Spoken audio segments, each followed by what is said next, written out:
Australian Tennis 2018, Injury Transparency in and more, full. A quick mailbag before the 2018 Australian Open. Come back once the draw is out for our 2018 Aussie Open seed reports. And come back after that for the C Round Table. Meanwhile, Mary Carrillo comes on the podcast to preview the Australian Open, talk Margaret Court, Nick Kyrgios, Boris Becker et al. Good Soldiering Part 1. Tennis Channel is back for its 11th year at the Australian Open. The pre-game show starts at 6 p.m. ET each evening, morning in Oz, and then we have match coverage. Good Soldiering, Part 2, tune into 60 Minutes this Sunday. Good Soldiering, Part 3, appeared on this podcast talking investigative journalism and was asked to publicize it. Mailbag. Have a question or comment for John? Email him at john_wertheim@yahoo.com or tweet him at john_wertheim.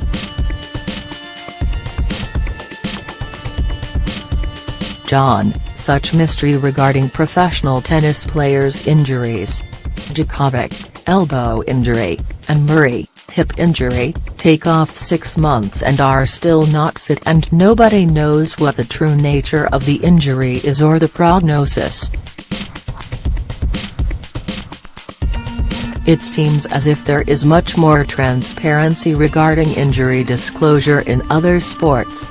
Are there any rules here for the disclosure of tennis players' injuries? Fernando, Valencia. Sure, other sports are more transparent about athlete injuries.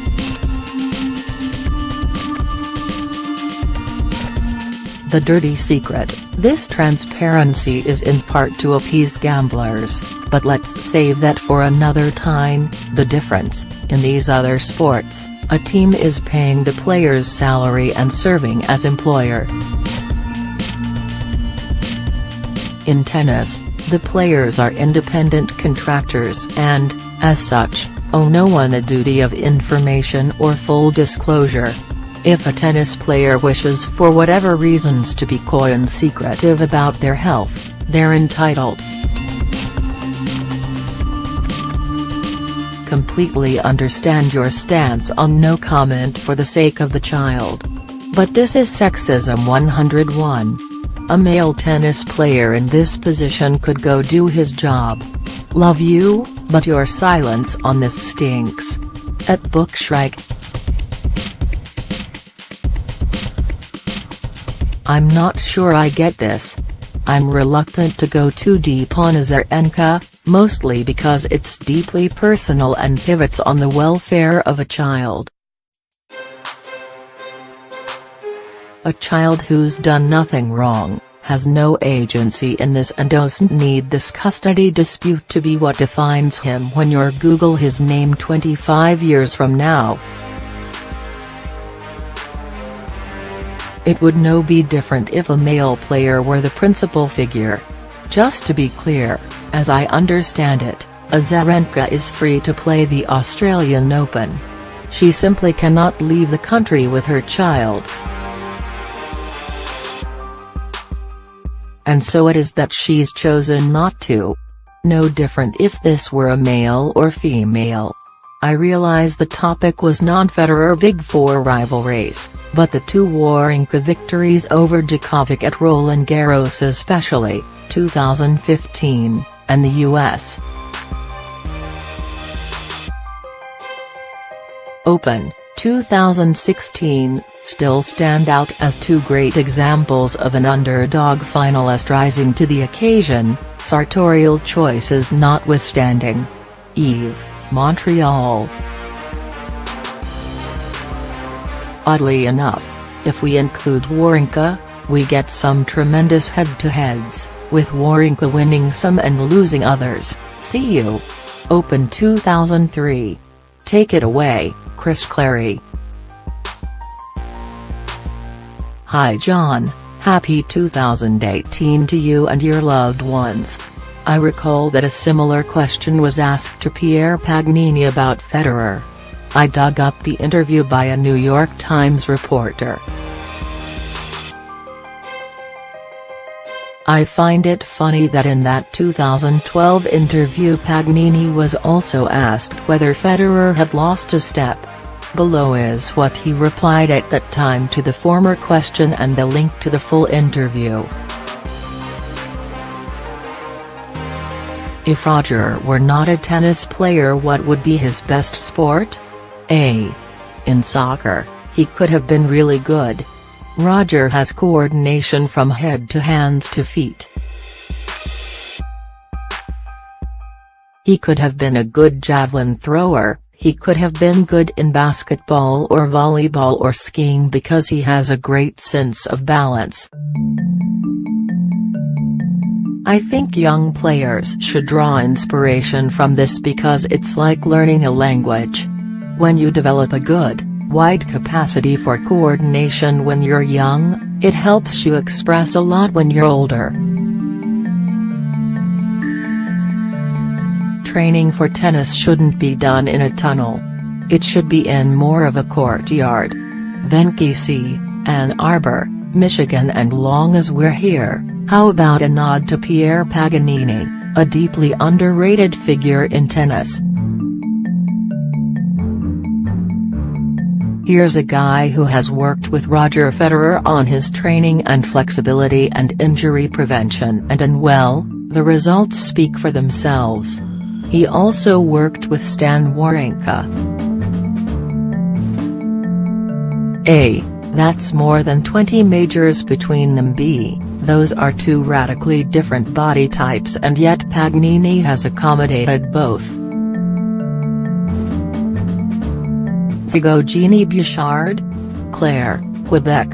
I'm at a loss here. And so sadly, it seems, is Bouchard.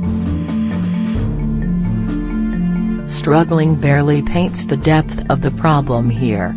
Once a top 5 player who reliably made the second week of majors, Bouchard now plays as if her entire hard drive was wiped clean. She's won 2 matches since 2017 French Open. After beating Sharapova and Kerber at the previous event, over the last 3 years, she's cycled through coaches. She's cycled through agents. She's tinkered with her game. She's sued the USTA. All to little avail. You can decide whether this is a benefit or detriment. But because she is Bouchard and has a tremendous social media presence and following, she will continue to be gifted with wild cards, ranking be damned. And as long as she is appearing in main draws, she will earn a few points. So there's a bit of a safety net there. But one way or the other, this distressing trend cannot continue forever. A favorite saying here, careers are not linear. But I can't recall a career quite like this, a top 5 player who suddenly goes months upon months without winning a solitary match. Hola John. Happy New Year, all the best in 2018 from a fan of your wonderful column through all these years. Isn't Nick Kyrgios the Marcelo Rios of these times? They share so much in common, starting with the incredible talent, the on and off commitment to the sport, and to themselves, and the potential. Hopefully Kyrgios can YouTube some videos of Rios and understand he doesn't need to repeat history. The great Chilling's career was like a comet, came brilliantly, but went too soon. I admire genius, both of them are. It'll be great for tennis to add the Australian to the Grand Slam winners of today. Carlos Acosta, Guadalajara, Mexico. We can nitpick and come up with some differentiators. One was a diminutive lefty, the other a tall righty.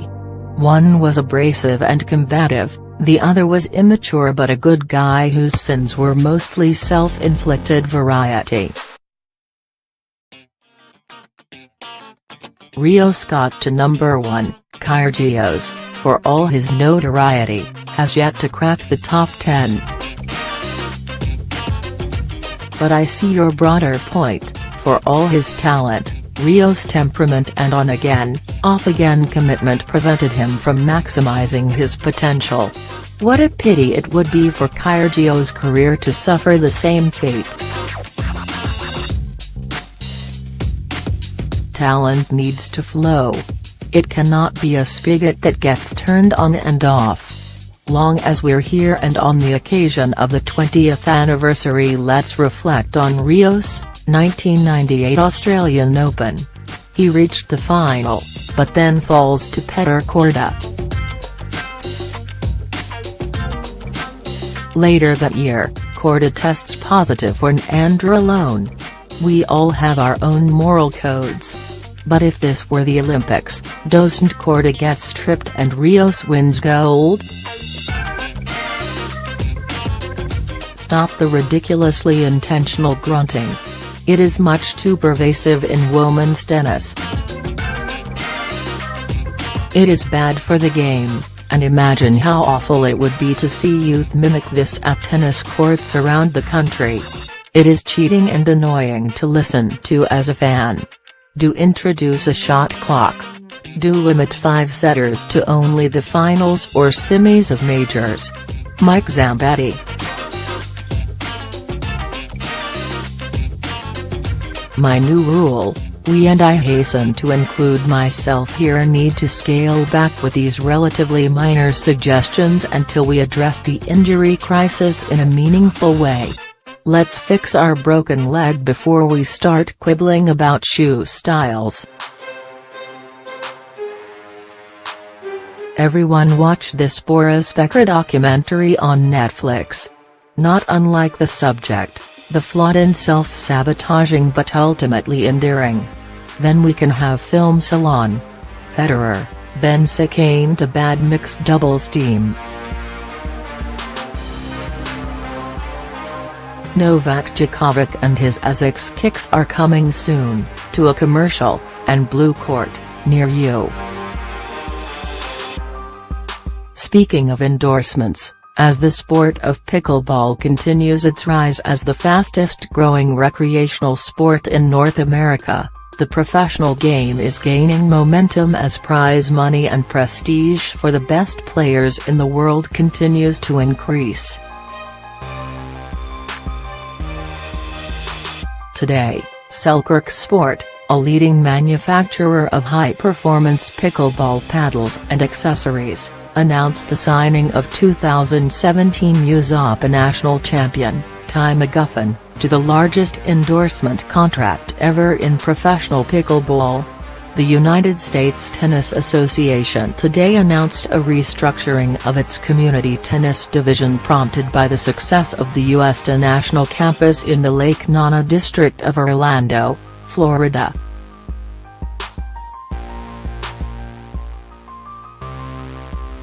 This restructuring will allow the USTA to better focus its people and resources as it continues to innovate across all grassroots areas, including youth and adult tennis, tournament play, digital outreach, education and overall tennis participation.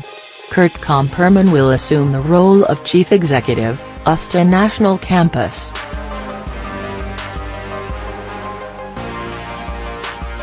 The success and potential of the USTA National Campus necessitated focusing Komperman's role to ensuring the campus continues to grow and reach its full potential. He will oversee the facilities team and lead the development of a long-term infrastructure plan to sustain growth. Additionally, Komperman will have oversight of USTA the USTA's innovative approach to raising coaching and educational standards for the sport of tennis in the United States. He also will continue as the USTA point person with tennis industry partners and all allied organizations. LLS comes courtesy of Helen of Philly, composer Georges Bizet and Benoit Baer. The collar detail really seals it. Helen of Philly. Jim Barber of Atlanta has out Reader Riff, so John, I spent some of the off-season reflecting on the women's game, especially the hubbub over Halep finishing number 1 ahead of Wimbledon winner Muguruza. Personally, I think Halep gets a bum deal with the criticism of her efforts. I know the Grand Slams are the crown jewels of the game, but outside of Serena's win in Australia last year, the other 3 winners were for all purposes flukes. They could have easily have lost the first round as well as won the title. Frankly, the Slams were like every other tournament on the WTA calendar. Anybody inside the top 20 could have won. Oops, make that top 50, thank you, Ostapenko. All that to say that Halep was without doubt the most consistent performer on the tour. She played fewer tournaments than anyone in the top 10, 5 less than Muguruza. In another year, think Wozniacki, Muguruza would have been castigated for padding her ranking, and yet, even with 5 more tournaments to her credit, she couldn't wrestle away the no. Before this era of parity, winning a Grand Slam meant more in my opinion. When Davenport won her first U.S. Open, Venus her first Wimbledon, they were putting exclamation points on their rise to the top, and they continued to perform consistently. When Graf or Serena won a slam, they merely lived up to expectations. Compare that to Stevens, who came out of nowhere to win the US Open last year and hasn't won a match since. Or Muguruza, who went into Wimbledon on the heels of a 6-1, 6-0 loss. Don't think too many people were expecting her to win the big W. All this to say that maybe we need to just accept that the rankings may have it right when it comes to who is the best overall performer on the tour, especially in this time when there is no dominant player.